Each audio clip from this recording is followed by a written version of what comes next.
Bienvenue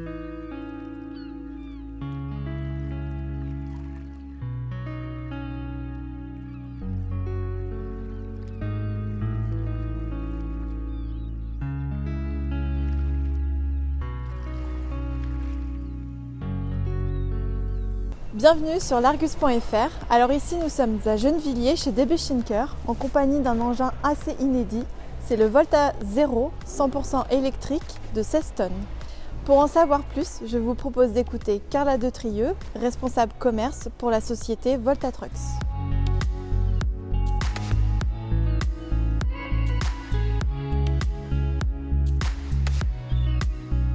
Donc le véhicule Volta Zero est un 16 tonnes en PTAC, c'est-à-dire que la charge totale avec la charge utile dans le véhicule représente 16 tonnes.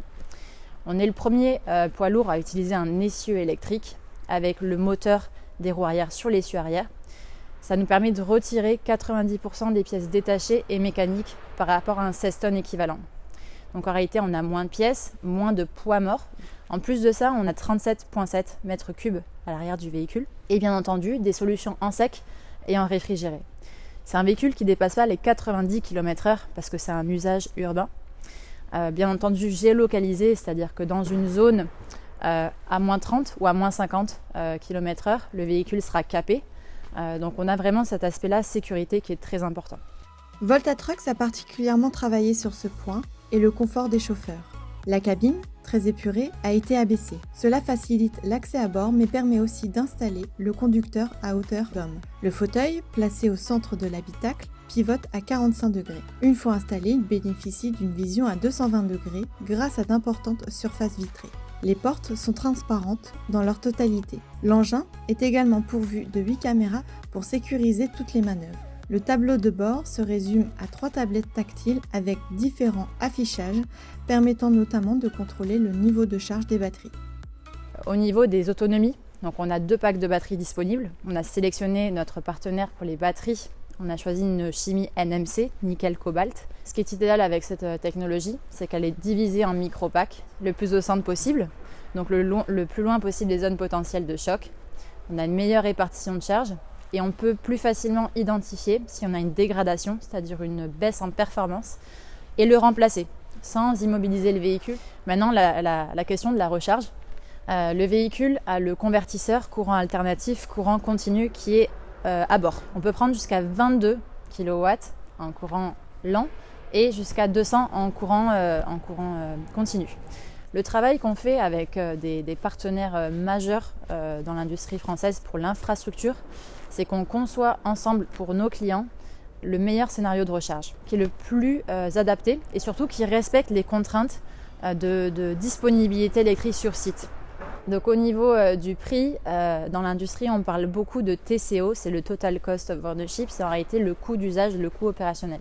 La force de Volta Trucks, de par le fait de partir d'une feuille blanche, sans avoir de site industriel en propre, de réseau de maintenance et d'effectifs lourds à gérer tout simplement, on est capable aujourd'hui de proposer un véhicule qui est comparable à un 16 tonnes diesel. Et ça, c'est sans les aides gouvernementales. Donc aujourd'hui, il y a 50 000 euros qui sont distribués par achat d'un véhicule poids lourd électrique ou hydrogène.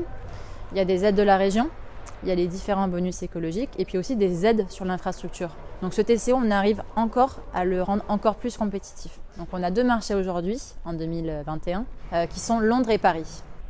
Paris a vraiment un rôle de pionnier sur la mobilité. Et c'est la deadline la plus agressive, 2024, fin des moteurs à combustion interne, en tout cas sur le diesel, puisqu'après il y a une autre deadline qui est 2030. Mais déjà 2024 pour nous c'est demain et pour les opérateurs c'est demain. Donc nous notre ambition c'est d'arriver sur le marché très vite.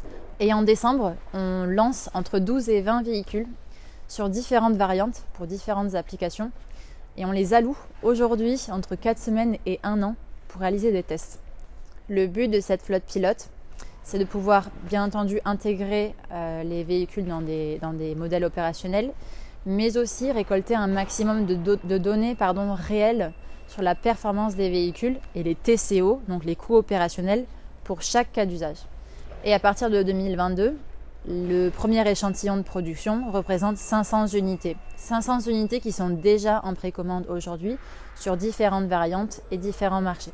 Donc la politique de commercialisation de Volta Trucks aujourd'hui, c'est principalement en marque blanche, c'est-à-dire qu'on intègre tout le réseau de distribution, mais aussi tout le cœur du service qui représente la maintenance, le service, les pneus, les pièces détachées.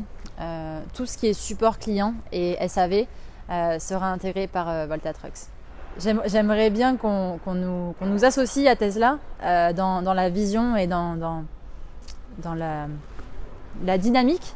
Et ils sont sur un créneau qui est là plus long haul, c'est-à-dire interville ou interrégion.